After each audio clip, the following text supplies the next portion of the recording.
"I am still your husband," Mr. Alfred said, stunned at the sudden shift in his wife's character. "You must be joking," Alice fired back. "What use is a man with no money? You're so shameless, Alfred. Go out there and hustle, because you're sure not tasting any food in this house. How did it all go wrong?" Chief Alfred, a well-known businessman, had gone broke in a matter of months. Alfred was once one of the wealthiest men in Lagos. He had accumulated so much wealth that he could easily buy the entire state if he wished.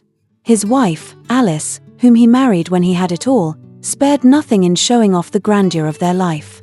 They lived in luxury, flaunting every new possession, every extravagant trip. They had been married for 10 years, blessed with 2 beautiful children. Yet, Alfred's happiness was never truly rooted in his wealth. He loved his family dearly, but his wife's insatiable desire for more always left him wondering if he no longer had the money to support her lavish lifestyle, would she still love him? From one trip to another, their lives seemed like a never-ending vacation.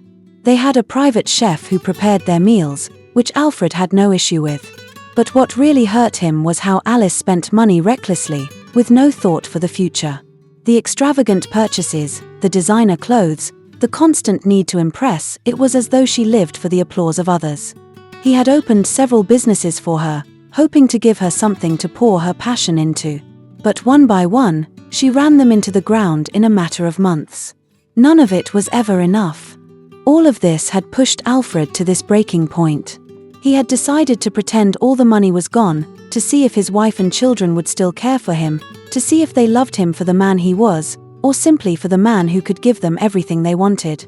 Now, as he stood there, watching Alice's cold and indifferent response, the truth of his experiment hit him harder than any loss of wealth ever could. The tension in the room was palpable as Alice stood with her arms crossed, glaring at Alfred. The man who had once been her everything, her provider, her protector, her world, was now nothing more than a shadow of the man he used to be. The sharp words she fired at him seemed to pierce right through his chest, each sentence cutting deeper than the last. "I don't understand," Alfred muttered, his voice barely above a whisper. "After all these years, is this really what it comes down to? You don't care for me, for us?" Alice's eyes were cold, no trace of the affection she once held for him. "I care for myself. And if you're not going to bring anything to this table, then what use are you?" Her tone was cruel, almost venomous. Alfred stood there, stunned, trying to process the weight of her words. His mind raced. How had it come to this? Was it his fault? Had he allowed his success to define their relationship so completely that when the money was gone, so was everything else? "I've tried everything for you," Alfred said softly, his eyes searching hers for some sign of the woman he had once known. "I gave you everything. But you..." He shook his head, his voice trailing off in disbelief. Alice didn't flinch. She wasn't moved by his words, not even a little. "I gave you the best years of my life, Alfred. I stuck by you when you had it all, and now you're asking me to stick around while you wallow in your failures? Get a grip." She turned her back on him, walking toward the door. "Where are you going?" Alfred called after her, the desperation in his voice clear. "Out," she said dismissively, without turning around. "Mummy, stop talking to my dad like that." The tiny voice of Arya came. "Mummy, is it because Daddy hasn't paid our school fees?" Their son James added. "Your father is a good-for-nothing man. As big as he is, he allowed himself to lose all his wealth. Alice, if the business deal had clicked, this family will never know poverty," Alfred defended. "That's your business," she shrugged. "Where do you say you are going?" Mr. Alfred asked again. "To men who can afford me. You are clearly not my class anymore," she said, picking up her purse and walking out, leaving Alfred with the kids. Alfred bent his head in frustration. He found it hard to believe Alice would turn her back on him after all they have been through. Does the 10 years mean nothing to her? When he came home on the fateful day he started his experiment, he had narrated how a business he put all the money in has gone down the drain. Alice didn't understand it, thought it was a joke until she requested $5 million for new hair and Alfred said he doesn't have it. "Stop playing around," she had said, knowing the money was nothing to him and he could easily give it out, but Alfred meant it. As she kept doubting, he had to open his bank apps and show her. The only money there was just $50,000. "It's a lie," she said, dropping her bag. How did this happen? I regret it. I invested in a business and it all crashed down. No, my enemies has succeeded, she wept. Alice, we can figure it out. I mean, I have been sending you money and I am sure you have up to 20 million in your account. We can start all over from there. Which money? She said defensively. I don't have a dim, she lied. Alfred stood in the living room, the echo of Alice's words still ringing in his ears. She had walked out, leaving behind nothing but a hollow shell of what once was a house that had been filled with laughter, love, and warmth. Now, it felt like a tomb. He could still hear the sound of her heels clicking away as she made her departure, her final insult hanging in the air like a thick cloud. To men who can afford me, she had said, as if the love they had built together could be swept away with a few words. The thought sent a cold shiver down his spine. Later that evening, Alice returned home. The children had slept off in hunger while waiting for her to return and unlock the kitchen. The door creaked as Alice stepped inside, her heels clicking sharply against the floor, a stark contrast to the silence that had hung in the house all evening. Alfred stood by the door, his arms crossed, anger surging through him. The faint smell of perfume mixed with the bitterness of his frustration. Where are you coming back from by this time of the night? Alfred's voice trembled with barely contained rage. Alice didn't flinch. Her expression was cold, detached, as if her actions didn't deserve an explanation. She glanced at him briefly, then turned her attention to the hallway as she moved past him. And who are you to ask me that stupid question? She retorted, her tone biting as she entered the house, her purse swinging casually in her hand. Alfred's heart sank. He opened his mouth to speak, but the words stuck in his throat. He had been a fool, trying to hold on to a woman who only saw him for his wealth. The children had slept off hungry because you locked our kitchen. Alfred's voice cracked as the gravity of the situation hit him. Alice paused for a moment at the threshold of their room, her back to him. Without turning around, she scoffed. You must be out of your mind. Are they not your kids? Why didn't you provide for them? I have a very good time, and I don't want any disturbances. Her words were dismissive, as if his concerns meant nothing. She pushed the door open and stepped inside without another word, leaving Alfred standing there, seething. He felt the heat of frustration rise in him, the knowledge that this wasn't the woman he had fallen in love with all those years ago. The woman who had once been his partner, his equal, was now a stranger, one who seemed to view him as nothing more than a source of wealth. The house, which used to be a sanctuary, now felt like a prison. Alfred stood frozen, staring at the closed door behind which Alice had disappeared. His children, the innocent ones who had been caught in the crossfire, needed him more than ever. But how could he help them when the woman he had loved for so long seemed determined to tear everything apart? A few months later, Alice opened a big supermarket to his surprise. Alfred had been barely keeping his head above water, trying to figure out his next steps, when he heard the news. Alice, the woman who had once scorned him for his financial collapse, had somehow managed to open a supermarket. The news hit him like a ton of bricks. How? Where did the money come from? The question burned in his mind, but he had learned over time that answers from Alice were as scarce as kindness in a storm.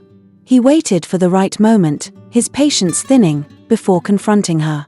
Where did you get the money from, Alice? His voice was steady, though the storm of confusion and disbelief churned inside him. She didn't even look at him when she replied. Why do you care? Her tone was dismissive, casual, as if the question itself was beneath her. Don't worry about it. Alfred's brow furrowed. He wasn't about to let it slide. Alice, I have a right to know how you're funding all this. The kids are starving. I'm doing everything I can, and you just don't start with me. Alice cut him off sharply. She didn't even give him a chance to finish his sentence. Her eyes flashed with irritation. Just because you can't figure things out doesn't mean I have to answer to you. You should be thankful I'm doing anything at all. The frustration boiled over in Alfred's chest, but he bit his tongue. He couldn't understand her anymore, couldn't even recognize the woman he had once loved. She had changed, and it was as if he was now invisible to her, nothing more than a ghost from her past life. From that moment on, things only grew worse. Alice no longer treated him as a husband. Instead, she treated him like an employee, no, a servant. His days became a blur of chores, tasks, and menial duties. Alice made him cook, clean, and tend to everything around the house, never lifting a finger herself. "You need to be doing something," she would say, her voice cold and commanding, as if he were the one who had failed her, as if he were the one who had brought their world crashing down. At the slightest provocation, she would lash out at him, mocking him, belittling him. If the house wasn't spotless, she would find a way to make him feel worthless. If he dared to ask for a moment of rest, she would snap at him. Alfred couldn't understand it. This wasn't the woman who had stood by his side all those years. The woman he had supported, the woman he had built a life with, had become someone unrecognizable, someone he could barely stand to be around. But no matter how cruel or disrespectful Alice was, Alfred found himself unable to leave, hoping she would change, or maybe it was the years they had shared, the children they had brought into the world, or maybe it was his own crippling fear of being completely alone. He didn't know. But he stayed, trapped in the web she had woven around him, even when this was just a test. One afternoon, Alfred had come over to his wife's supermarket to bring her lunch, and that was when he saw it. He walked into the cool, air-conditioned space, the faint scent of freshly baked bread and the hum of the refrigerator filling the air.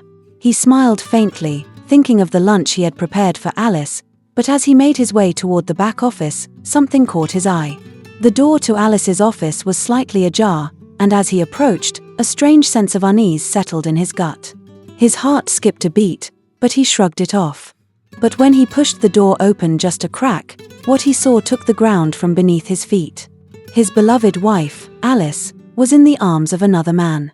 The way they were in a compromising position, it sent a wave of shock and disbelief crashing over Alfred. His entire world shattered in that single moment. "Alice!" Alfred screamed, his voice trembling with raw emotion. He couldn't even recognize the words. The rage, the heartbreak all collided into one sharp cry that echoed through the room. Both Alice and the man jumped, startled by the sound of his voice. But there was no remorse in Alice's eyes, no sign of guilt. If anything, she looked more annoyed than anything else. "Why did you come inside without knocking?" she asked, her voice boiling with contempt, as if it was his fault for walking in on something so personal. Alfred's chest tightened, the sting of betrayal sharp enough to cut through him. Before he could even speak, she delivered a resounding slap across his face, the sound of it reverberating in his ears. The man beside her didn't even flinch. The slap was a cruel punctuation to the heartbreak Alfred felt, making the scene feel even more surreal. "It's over," Alfred managed to say, his voice shaking as he fought to keep his composure. He turned to face the man, the urge to attack burning in his chest, but he held back. He was already broken beyond repair, and no amount of violence could undo the betrayal. "You will regret this," Alfred said, his voice barely above a whisper, before storming out of the office, slamming the door behind him. The sound of his footsteps was louder than his thoughts as he walked through the supermarket, the weight of his own shame dragging him down. Tears fell from his eyes as he walked down the street. He didn't care who saw. The woman he had trusted, loved, and sacrificed for had torn his world apart. The pain of it was unbearable, and for a moment, he felt completely alone, as if the very ground beneath his feet had crumbled away. He got home, his body heavy with defeat. He walked into the living room and collapsed onto the sofa. The emptiness in his chest seemed to spread through his limbs. His thoughts were blurry, lost in the overwhelming grief of the moment. But then he felt a small hand on his shoulder. "Daddy, are you okay?" Arya's voice was soft and filled with concern. She had rushed to him as soon as she saw him slumped, her little face full of worry. Alfred couldn't hold it in anymore. He pulled her into his arms, clutching her tightly to his chest as tears flowed freely. "I love you, Arya," he whispered, his voice thick with emotion. Arya wrapped her small arms around him, not fully understanding the weight of the situation, but offering him the comfort only a child's unconditional love could provide. She didn't care about the money, the betrayal, or anything else. She only cared that her daddy was home, that he was there, holding her, loving her. For that moment, Alfred knew that no matter what, his children would always be there for him. They were the only ones who still saw him for who he truly was, more than just a provider. They saw him as a father. And that was enough to keep him going. Alfred took his children with him and left the house. Arya and James were by his side. He didn't think twice. His heart felt heavy with every step, but he knew this was the end. He had given Alice the chance to prove her loyalty, to show that she still cared for him beyond the wealth and luxury. He had hoped, foolishly perhaps, that she would come back to him, back to the family they had once been. But now, standing at the threshold of their broken home, Alfred knew that the experiment was over. He had tried, and he had failed. It was time to leave. Alice has made her choice, he whispered to himself as he packed a few things, keeping his movements deliberate and steady. He wanted to avoid the emotion rising in his chest. There was no use in looking back now. She had chosen her path, and he would choose his own. Arya and James, confused but trusting their father, clung to him as they left the house. Alfred knew they didn't fully understand what was happening, but that didn't matter. What mattered now was that they were safe with him, away from the poison that had filled their once perfect home. They were his priority. Alice had given him the rope to hang himself, and he had no intention of doing that anymore. The test had been long and painful, but Alfred was done. He had done everything for her, everything he thought he should. But now, he had to do what was best for himself and his children. There would be no more tests, no more waiting for Alice to see reason. He made a call to his driver, who showed up and took him with his kids to one of his mansions. Alfred stood in the street for a moment, his hand still gripping the phone. The weight of the decision he had just made, leaving Alice and taking his children, settled deeper into his chest. But there was no turning back now. He had given Alice all the chances he could, and she had chosen her own path. His children needed him more than ever, and he wasn't going to let them be swallowed by the wreckage of his failed marriage. His phone rang once, then twice, before his driver finally answered. Alfred's voice was low, steady, as he spoke. "Henry, it's Alfred. I need you to come get me. Bring the car to the front of the house." "Of course, sir. I'm on my way." Henry's voice on the other end was calm and reassuring, as always.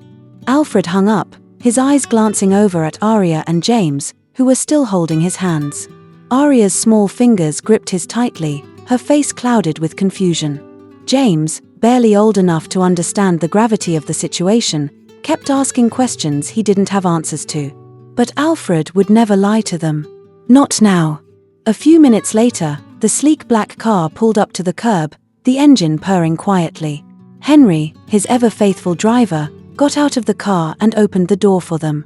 Alfred nodded his thanks and ushered the children into the back seat, Arya climbing in first, followed by James. Alfred climbed in after them, closing the door softly behind him. As the car pulled away from the house, Alfred couldn't help but glance out the window one last time. His home, his life, was fading in the distance, and with it, the woman he had once loved. The mansion, the riches, the luxuries, none of it mattered now. It all felt like a distant memory. The drive was silent, the only sound coming from the hum of the car's engine as they made their way toward one of Alfred's other properties. A sprawling mansion on the outskirts of the city.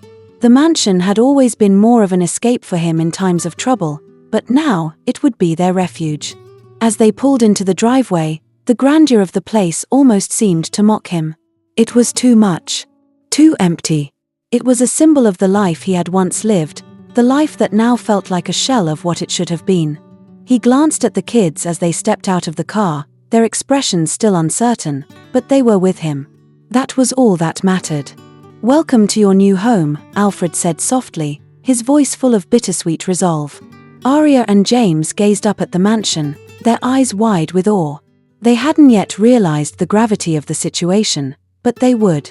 And he would make sure they understood that their family would be okay, no matter what. He would rebuild. They would rebuild.